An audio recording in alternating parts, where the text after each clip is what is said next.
Here are the installation steps for mechanically fastened 2-in-1 panels. Begin the installation by placing the 2-in-1 panels on the field surface, aligning the end laps. Note that the panels must be installed perpendicular to the steel deck flutes and fastened to the upper part of the steel deck flutes. Install the Soprema screws and plates near the white line of the duo selvage of the side joint. Install the Soprema screws and plates on the field surface, at the perimeter, and at the corners. Note that only Soprema screws and plates are allowed, and that the quantity and position of the fasteners should be determined according to the wind uplift resistance testing reports. Remove the silicone film from the duo selvage. Adhere the first part of the self-adhesive side laps of the duo selvage and seal the last part with an automatic hot air welder.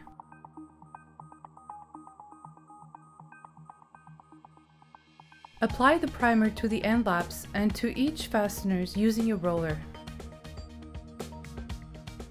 The installation of the self-adhesive cover strips should be done as quickly as possible as soon as the primer is dry and no later than 2 to 3 hours after its application. Install previously cut pieces of membrane measuring at least 9 by 9 inches or 228 by 228 millimeters on the fasteners. Install a self-adhesive cover strip centered on the end lap joints and remove the silicone film.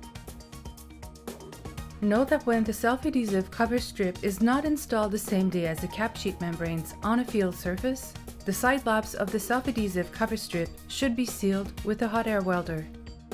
Apply pressure on the whole surface with a membrane roller to ensure complete and uniform adherence. This installation is now complete.